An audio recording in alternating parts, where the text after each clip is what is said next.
L'entrepreneur Chokos a fait une vidéo la dernière fois. Bon, il n'a pas fait une vidéo lors de l'incendie qui s'est déroulé du côté de Douala dans ses boutiques.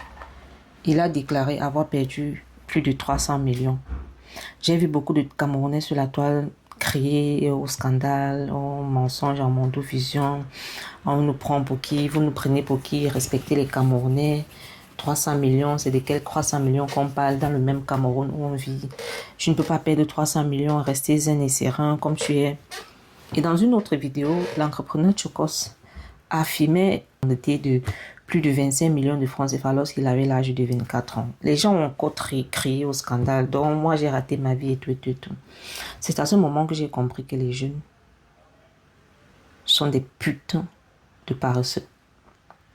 Les jeunes sont paresseux. Les jeunes ont cessé de rêver. Et les jeunes ne copient que ce qui est mauvais.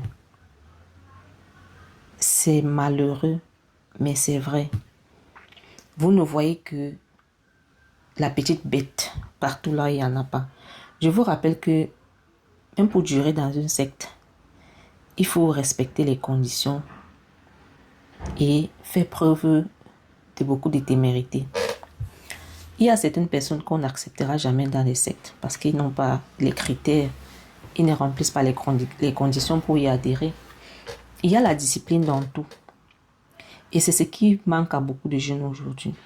Vous criez au scandale du fait que Chokos soit quelqu'un qui n'a pas peur d'affronter la vie, qui entreprend. Est-ce que vous avez une fois cherché à savoir comment est-ce que Chokos vit au quotidien? Son lifestyle. Est-ce que vous pensez que c'est quelqu'un de dépensier qui peut s'asseoir dans un snack, commander des boissons de peut-être 500 000, 1 million? L'argent qu'on travaille à la sueur du front, on ne partage pas. On ne gaspille pas. Et on connaît Chokos comme un homme généreux. C'est un éternel philanthrope.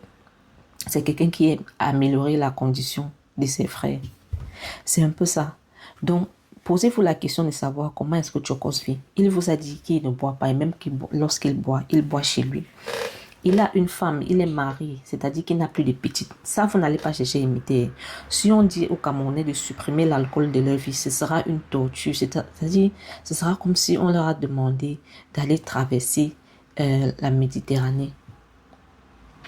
Ils vont voir ça comme une torture. Les Camerounais, beaucoup de Camerounais aujourd'hui n'imaginent pas leur vie, leur quotidien sans alcool. Il y a des gens qui sont fixés, ils ont pris ça pour devise en fait. Chaque jour, une ou bien minimum 2 jours par bière.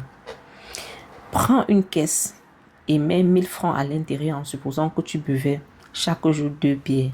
Tu seras surpris à la fin du mois. Si on te demande aujourd'hui, toi en tant que jeune, de te contenter d'une seule copine, tu vas crier au scandale. On veut déjà vous amener où? C'est ça. Ce sont les prérequis d'une ascension financière. Lorsque tu veux aller loin, commence à être discipliné. Vous aimez crier, c'est impossible, mais qu'est-ce que vous faites? Est-ce que vous avez déjà essayé? C'est vous qui êtes versé dans les snacks chaque week-end. C'est-à-dire, c'est même une devise pour vous. C'est-à-dire, c'est une devise que tous les week-ends, vous devez brûler l'argent que vous avez durement travaillé tout au long de la semaine. Et vous en êtes fiers. Après, vous dites que le système, on parle de quel système? Le système, c'est toi, le système, c'est moi. Le système, c'est ce que je fais de mon putain d'argent que je travaille à la sueur de mon front. Pour moi, c'est ça le système. Vous n'êtes pas prêt à changer, mais vous reprochez quoi à ces gens qui nous gouvernent? Nous sommes à leur image.